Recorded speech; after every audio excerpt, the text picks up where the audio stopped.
প্রত্যেকটা সপ্তাহ আসলেই ভাবি কি এই সপ্তাহটা হয়তো নিজের মতো করে কাটাবো, মানে নিজের একটু খেয়াল করা আর কি, নিজের একটু হেয়ার প্যাক লাগানো, মুখে একটু স্কার্ফ করা, এগুলো করব।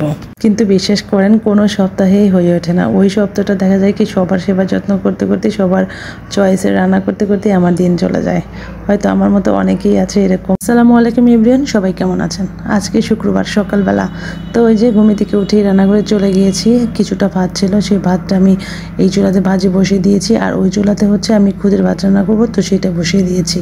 তো ভাতটা আমি একটু প্রসেসিং করে চুলা চেঞ্জ করে দিয়ে এই চুলাতে আমি খুদের ভাতের ভিতরে হচ্ছে হলুদ আর হচ্ছে যে কাঁচামরিচ দিলাম। হচ্ছে এখানে আমি একটা ডিম সিদ্ধ করে নিয়েছি। প্রতিদিন সকালে একটা করে ডিম সিদ্ধ খাই, তো কুসুমটা মাঝে মাঝে স্কিপ করি। আর আমার বাচ্চারা ডিম সিদ্ধ একেবারেই খায় না, তারা ডিম পোস্ট আর হচ্ছে ভাজিটা খুব বেশি পছন্দ করে। আর হচ্ছে এখানে খুদের ভাতের ভিতরে আমি খুব বেশি করে কাঁচামরিচ দিয়ে দিলাম, কারণ কাঁচামরিচ আর পেঁয়াজ বেশি দিলে খুদের ভাতের স্বাদ কিন্তু খুব একটা বেশিই লাগে। তো যাই হোক, আমি ওটা রান্না করে তারপর হচ্ছে যে খাওয়া দাওয়া করে মাসপিকে 3টা কাপড় দিয়ে দিয়েছি। আজকে খালা আসবে না, তো সেই ছুটিতে আছে। তো আর হচ্ছে এই যে বৃষ্টি থেমে থেমে হচ্ছে, সারা রাত বৃষ্টি হয়েছে, তো এখন থেমে থেমে হচ্ছে। তো এরকম কিন্তু বৃষ্টি হলে খুব বেশি ভালো লাগে, সারা রাত্রেবেলা ঘুম বেশি ভালো হয়। হচ্ছে সকালবেলা থেকে কারেন্ট নেই, হয়তো বা পানি শেষ হয়ে যাবে, সেই জন্য আমি সব পানি জমিয়ে রেখে তারপর হচ্ছে রান্নাটা খুব তাড়াতাড়ি করে ফেলতেছি। তো আমি এখানে পোলাও রান্না করব, তো সব কিছু রেডি করে নিয়েছি। আর হচ্ছে মাসপিক মেরাজ আর হচ্ছে ওর বাবা সেলুনে গিয়েছিল চুল কাটানোর জন্য, তো সেইখান থেকে চলে এসেছে। তো মাসপিক চুল কাটবে না, কাটবে হচ্ছে মেরাজ আর হচ্ছে ওর বাবা। ওরা চুল কেটে বাসায় চলে এসেছে। আর হচ্ছে এদিকে আমি যে ভুনতে দিয়েছিলাম চালটা খুব সুন্দর করে ভুনে নিয়েছি। আর এখানে পাশে চুলায় যে আমি গরম পানি করে রেখেছিলাম, সেই গরম পানিটা দিয়ে দিলাম। আর আমি হচ্ছে এখনও আমার পানিটা মেপে দিতে হয় না, আমার চোখের আন্দাজ একটা হয়ে গেছে, একদম পারফেক্ট এইভাবেই হয়। আর হচ্ছে যে এভাবে দিলে দেখা যায় কি চালটাও খুব সুন্দরভাবে সিদ্ধ হয়, মানে আমার যে আইডিয়াটা সেইভাবে দিই, চালটা শুদ্ধ হয় আর ঝরঝরে হয়, দেখতে খুবই সুন্দর লাগে।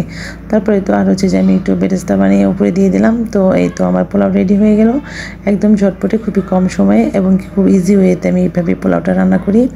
আর ফ্রিজে যে মাংসটা ছিল, সেই মাংসটা আমি যে অনেকক্ষণ আগে বের করে রেখেছিলাম, মোটামুটি এখন গলে গেছে। তো এটা আমি গরম করার জন্য চুলায় আঁচ কমিয়ে দিয়ে রাখলাম। আর হচ্ছে যে আমি মানে 11টা, সাড়ে 11টা, 12টার দিকে আমার হালকা কিছু খেতে হয়, না হলে আমার কাছে বেশ খারাপ লাগে।